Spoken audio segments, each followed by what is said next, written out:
silaturahim walaupun kita mati tidak putus. Apa yang ingin Ustadz sampaikan? Beberapa poin yang ingin saya sampaikan. Yang pertama, sholawat. Yang kedua, silaturahim. Insya Allah saya ceramah nggak pandai ngalor ngidul. Ada orang semua dibahas. Semuanya dibahas. Dari mulai kurban, sapi, kambing, sampai kalajengking. Saya kebetulan nggak pandai, maka saya batasi ceramah saya. Pertama, cerita tentang sholawat. Yang kedua, tentang silaturahim. Yang ketiga, tentang memakmurkan masjid. Rasanya mubazir cerita memakmurkan masjid di Masjid Al-Bakri. Kenapa? Masjidnya sudah ramai, melimpah ruah. Ini ngomong-ngomong yang masjid mana? Ini masjid. Yang sebelah sana? Oh Allah, bingung saya. Sama seperti orang di Masjidil Haram. Hayya 'alas shalah. Datang jamaah nanya, mas, ya, langgarin nanti. Loh, kita dalam masjid, Pak. Kita dalam Masjidil Haram, saking luasnya, Masya Allah. Sholat. Kira-kira kalau sholat di sini apakah sampai sopnya? Ya, melimpah ruas. Cuman yang saya bingung kalau gini tarawihnya gimana tadi? Masya Allah, melimpah ruah.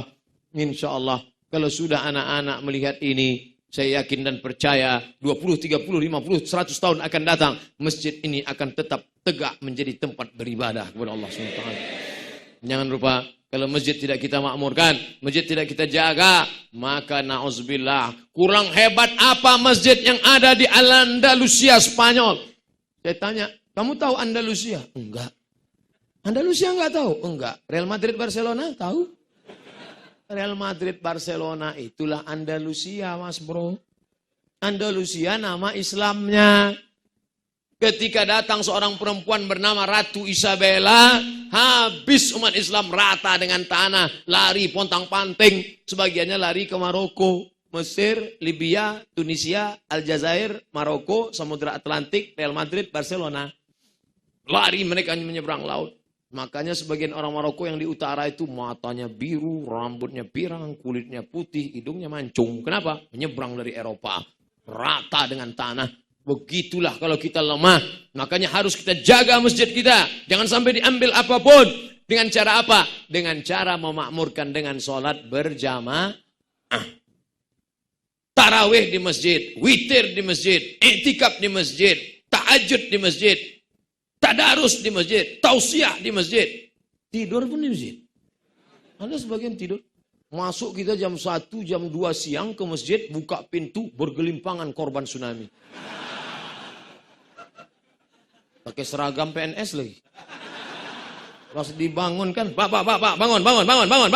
Langsung dia bacakan hadis, naumus shaim huwal ibadah.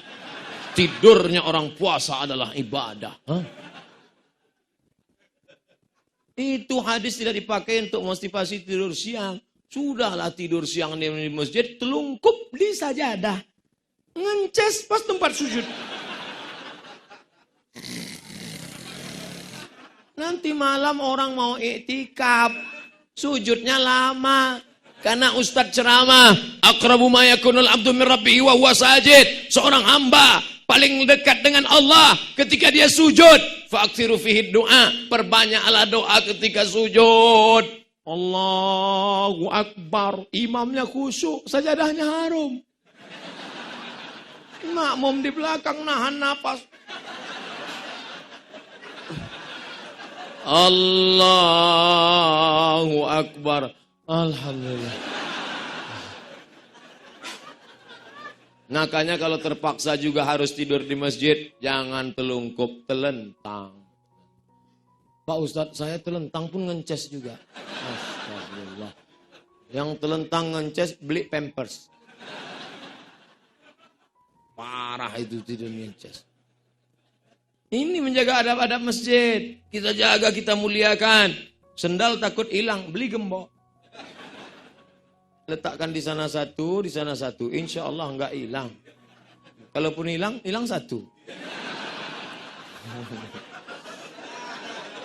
Bapak Ibu yang dimuliakan Allah Subhanahu wa taala. Makmurkan masjid kita. Ustadz Somad, ini perempuan-perempuan mau ke masjid gimana ya? Katanya perempuan lebih baik di tempat yang dalam pekarangan, lebih baik dalam rumah, lebih baik dalam kamar, lebih baik dalam tempat sempit. Itu kalau terjadi fitnah di Suriah, di Palestina, perempuan nggak sholat di masjid takut ditangkap tentara Israel.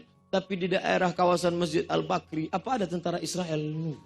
Nggak ada. Maka datang, hancur tentara Israel kalau datang kemari, langsung ditembak semua. Oleh sebab itu datang, suaminya ikut, istrinya ikut, anaknya ikut, ada pengajian, tablik akbar, yang nggak bisa ngelihat ke dalam, di luar ada layar, di dalam aja ada layar. Saya dari tadi ngelihat saya di TV.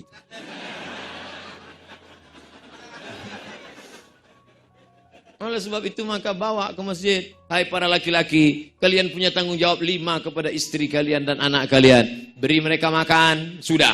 Beri mereka minum, sudah. Beri mereka pakaian, sudah. Beri mereka tempat tinggal, sudah. Beri mereka perhatian, sudah. Beri mereka pendidikan. Mestinya kalian yang mendidik mereka. Tapi karena tidak sanggup mendidik mereka, bawa mereka ke masjid. Karena ada pengajian. Solawat, sudah. Menyambung tali silaturahim, sudah. Memakmurkan masjid, sudah selama Ramadan. Tapi coba perhatikan masjid-masjid yang lain. Masjid Al-Bakri, alhamdulillah. Masjid yang lain, seperti ekor tikus. Makin ke ujung, makin kecil. Ini banyak masjid-masjid sekarang tinggal pemain inti saja lagi. Pemain cadangan sama naturalisasi sudah terbang. Mana pemain cadangan? Cabut. Naturalisasi pulang kampung. Tinggal pemain inti 2 orang. Kadang-kadang dia jadi imam, kadang-kadang jadi makmum, kadang-kadang azan, kadang-kadang iqamat.